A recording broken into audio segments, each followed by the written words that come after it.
नमस्कार, vision IAS के news today के इस अंक में आप सभी का स्वागत है। इस अंक में हम आपके लिए लेकर आए हैं यूपीएससी परीक्षा की दृष्टि से महत्वपूर्ण कुछ अहम खबरें।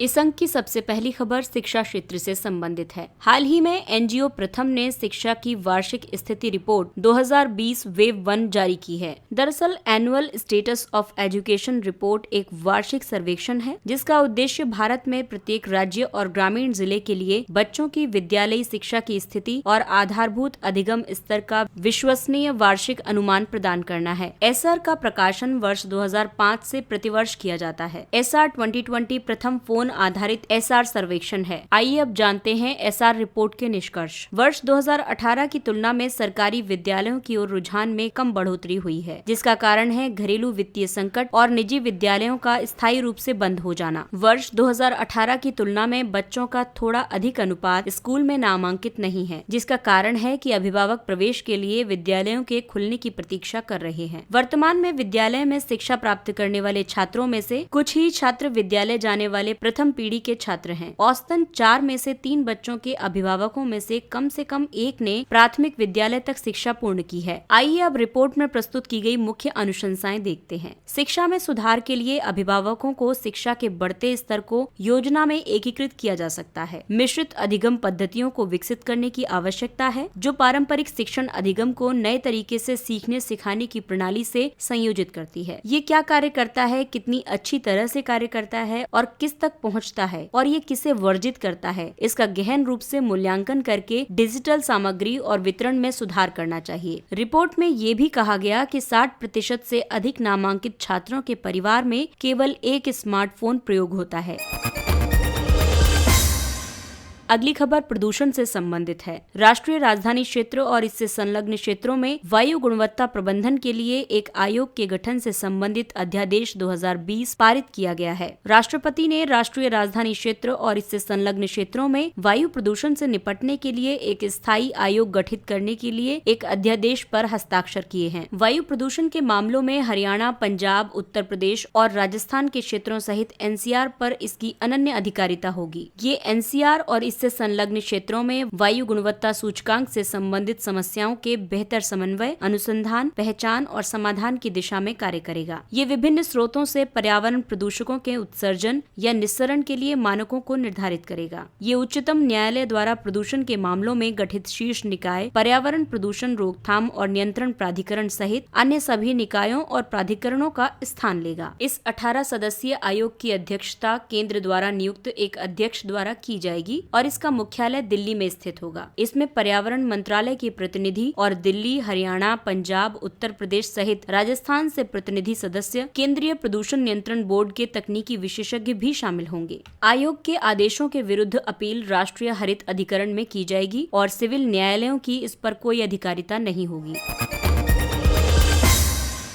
भारत मध्य एशिया वार्ता की द्वितीय बैठक आभासी माध्यम से आयोजित की गई। इस बैठक में Bharat, Kazakhstan, Tajikistan, Turkmenistan, Uzbekistan और किर्गिज गणराज्य के विदेश मंत्रियों ने भाग लिया था। अफगानिस्तान ने भी विशेष आमंत्रित देश के रूप में सहभागिता की थी। इस वार्ता की परिकल्पना वर्ष 2019 में भारत और मध्य एशियाई देशों के बीच सहयोग को सुदृढ़ करने के लिए एक मंच के रूप में की गई थी। आइए अब जानते हैं इस बैठक के प्रमुख निष्कर्ष। वार्ता के दौरान भारत कनेक्टिविटी, ऊर्जा, सूचना प्रौद्योगिकी और स्वास्थ्य देखभाल में परियोजनाओं के लिए मध्य एशियाई देशों को $1 बिलियन का लाइन ऑफ क्रेडिट प्रदान करेगा। भारत ने मध्य एशिया में सामाजिक आर्थिक विकास को बढ़ावा देने के लिए उच्च प्रभाव वाली सामुदायिक विकास परियोजनाओं के लिए अनुदान सहायता का प्रस्ताव रखा है। क्षेत्रीय और अंतर्राष्ट्रीय परिवहन गलियारे के निर्माण के लिए संयुक्त पहल को बढ़ावा देने के लिए समझौता किया गया। अफगान नेतृत्वाधीन, अफगान स्वामित्वाधीन और अफगान नियंत्रित शांति प्रक्रिया सिद्धांत पर अफगान संघर्ष का समाधान करने के लिए सहमति प्रकट की गई। Electricity access in India and benchmarking distribution utilities report प्रकाशित हुई। ये रिपोर्ट नीति आयोग, विद्युत मंत्रालय, रॉकफेलर फाउंडेशन और स्मार्ट पावर इंडिया द्वारा 10 राज्यों में किए गए सर्वेक्षण पर आधारित है। ये राज्य देश की कुल ग्रामीण आबादी के लगभग 65% का प्रतिनिधित्व करते हैं। इस रिपोर्ट का उद्देश्य भारत के इन राज्यों में विद्युत पहुंच की स्थिति और वितरण उपयोगिताओं का मूल्यांकन करना है। आइए अब जानते हैं इस रिपोर्ट के मुख्य निष्कर्ष। 92% ग्राहकों ने अपने अपने परिसर के 50 मीटर के दायरे में विद्युत के बुनियादी ढांचे की समग्र उपलब्धता की सूचना प्रदान की है। कुल मिलाकर सर्वेक्षण में शामिल 87% उपभोक्ताओं के पास ग्रिड आधारित विद्युत तक पहुंच है। शेष 13% या तो ग्रिड स्रोतों का उपयोग करते हैं या किसी भी रूप में विद्युत का उपयोग नहीं कर रहे हैं। सभी उपभोक्ताओं की श्रेणियों में आपूर्ति घंटों में सुधार होकर ये लगभग 17 घंटे प्रतिदिन तक पहुंच गया है। आइए अब आपको बताते हैं विद्युत पहुंच सुनिश्चित करने के लिए उठाए गए कदमों के बारे में। प्रधानमंत्री सहज बिजली हर घर योजना या सौभाग्य योजना अंतिम उपभोक्ता तक कनेक्शन प्रदान करके देश के प्रत्येक घर का विद्युतीकरण, देश के ग्रामीण और शहरी क्षेत्रों में घर का विद्युतीकरण सुनिश्चित करने के लिए लक्षित है। सभी गाँवों में विद्युत उपलब्धता के लिए दीनदयाल उपाध्याय ग्राम ज्योति योजना प्रारंभ की गई है। केंद्र सरकार एक छात्र कार्यक्रम के तहत उदय यानी उज्ज्वल डिस्कॉम एश्योरेंस योजना, दीनदयाल उपाध्याय ग्राम ज्योति योजना और एकीकृत विद्युत विकास योजना के उपबंधों को समेकित करने पर विचार कर रही है। राष्ट्रीय कार्यक्रम और परियोजना प्रबंधन नीति प्रारूप पहल का शुभारंभ किया गया। NPMPF को नीति आयोग और भारतीय गुणवत्ता परिषद द्वारा प्रारंभ किया गया है ताकि भारत में आधारभूत संरचना परियोजनाओं के क्रियान्वयन में महत्वपूर्ण सुधारों को संपादित किया जा सके। NPMPF पर्यावरण और पारिस्थितिकी को प्रभावित किए बिना उच्च गुणवत्ता युक्त अवसंरचना और सुदृढ़ प्रशासन की व्यवस्था करेगा और लागत तथा अपशिष्ट पदार्थों को कम करने में सहायता करेगा। NPMPF एक सुसंगत निष्पादन दृष्टिकोण प्रदान करेगा जो परियोजनाओं के पोर्टफोलियो और उनके घटक रणनीतिक विषयों के बीच एक महत्वपूर्ण कड़ी का निर्माण करेगा ताकि परियोजनाओं का निर्बाध कार्यान्वयन सुनिश्चित हो सके। आर्थिक सर्वेक्षण 2017-18 के अनुसार भारत को अपनी आर्थिक समृद्धि को बनाए रखने के लिए आधारभूत संरचना के विकास के लिए वर्ष 2040 तक लगभग $4.5 ट्रिलियन के निवेश की आवश्यकता होगी। ऐसे में NPMPF कई क्षेत्रों के लिए एक कार्य योजना प्रदान करता है। आधारभूत संरचना विकास के लिए एक कार्यक्रम और परियोजना प्रबंधन दृष्टिकोण का अंगीकरण, कार्यक्रम और परियोजना प्रबंधन के कार्य को संस्थागत बनाना, बढ़ावा देना और ऐसे पेशेवरों के लिए एक कार्यबल का निर्माण करना, पेशेवरों की संस्थागत क्षमता और सक्षमता में वृद्धि करना। आइए अब जानते हैं भारत में बुनियादी ढांचे के विकास में समस्याएं। लागत से अधिक व्यय, अधिक समय लगना, पर्यावरण स्वीकृति, भूमि अधिग्रहण, विनियामकीय अनुमोदन आदि। इसके अलावा व्यक्तिगत परियोजना प्रबंधक अंतः विषयक समन्वय के अभाव में कई स्तरों पर स्वतंत्र रूप से कार्य करते हैं। आइए अब जानते हैं कुछ संक्षिप्त किंतु महत्वपूर्ण खबरों के बारे में। संयुक्त राष्ट्र वैश्विक जलवायु कार्रवाई पुरस्कार ग्लोबल हिमालयन एक्सपेडिशन वर्ष 2020 के संयुक्त राष्ट्र वैश्विक जलवायु कार्रवाई पुरस्कार के विजेताओं में शामिल है। ग्लोबल हिमालयन एक्सपेडिशन एक भारतीय संगठन है। ये विश्व के प्रथम संगठनों में से एक है जो हिमालयी गाँवों में सुदूर स्थित समुदायों तक सौर ऊर्जा पहुँचाने के लिए पर्यटन एवं प्रौद्योगिकी की सहायता प्राप्त करता है। ये पुरस्कार संयुक्त राष्ट्र जलवायु परिवर्तन की मोमेंटम फॉर चेंज पहल के नेतृत्व में प्रदान किया जाता है। ये पुरस्कार जलवायु परिवर्तन का सामना करने के लिए विश्व स्तर पर लोगों द्वारा किए जा रहे प्रयासों में से सबसे व्यवहारिक और अनुकरणीय कुछ उदाहरणों को प्रदर्शित करता है।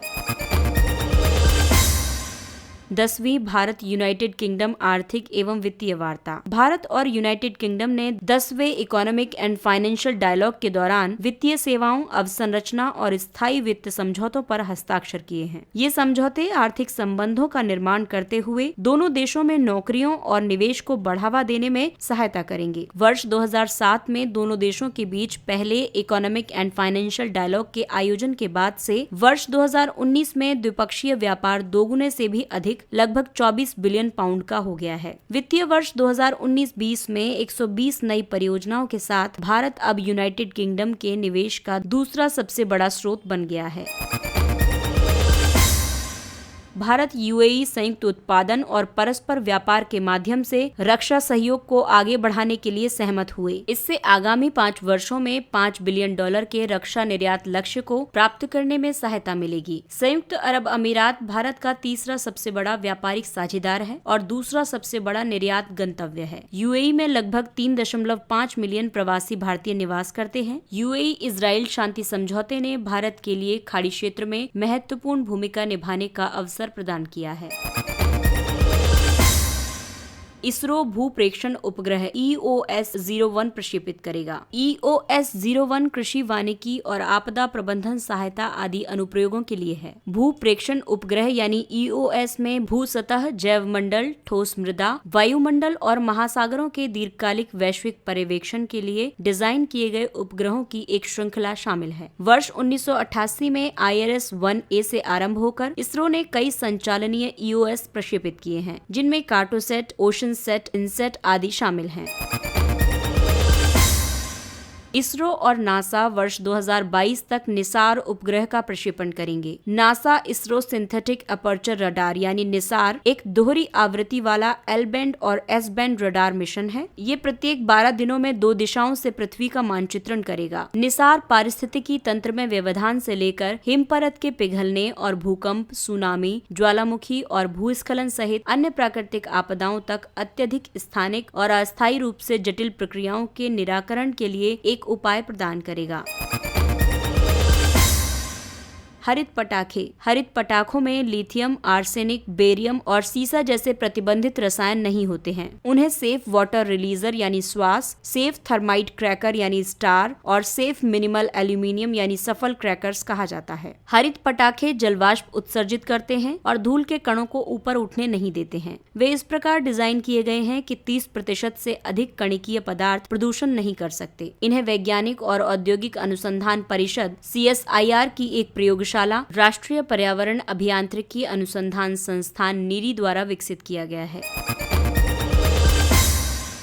Mudumalai tiger reserve. ये नीलगिरी तमिलनाडु में अवस्थित है और पश्चिम में वायनाड वन्यजीव अभयारण्य और बांदीपुर टाइगर रिजर्व के साथ सीमा साझा करता है। यहाँ पाए जाने वाले महत्वपूर्ण वन्यजीवों में बाघ, हाथी, भारतीय गौर, तेंदुआ, सांभर, चित्तीदार हिरण, barking deer, mouse deer, Malabar विशालकाय गिलहरी, वन्य श्वान आदि शामिल हैं। Times Higher Education university ranking 2021 जारी की गई है। रैंकिंग की रिपोर्ट के अनुसार लगातार 5वें वर्ष भी ऑक्सफोर्ड विश्वविद्यालय रैंकिंग में शीर्ष पर है, जबकि चीन का सिंगुआ विश्वविद्यालय शीर्ष 20 विश्वविद्यालयों में स्थान प्राप्त करने वाला प्रथम एशियाई विश्वविद्यालय बन गया है। संयुक्त राज्य अमेरिका ने कीर्तिमान स्थापित करते हुए शीर्ष 10 में से 8 स्थान प्राप्त किए हैं। भारतीय विज्ञान संस्थान IISc वर्ष 2015 में रैंकिंग के लिए निर्धारित योग्यता प्राप्त करने के बाद से सर्वोच्च रैंक वाले भारतीय विश्वविद्यालय के रूप में अपनी स्थिति बनाए रखे हुए है। इसके साथ ही ये अंक समाप्त होता है। अगले अंक में फिर मुलाकात होगी कुछ अन्य महत्वपूर्ण खबरों के साथ। तब तक के लिए नमस्कार।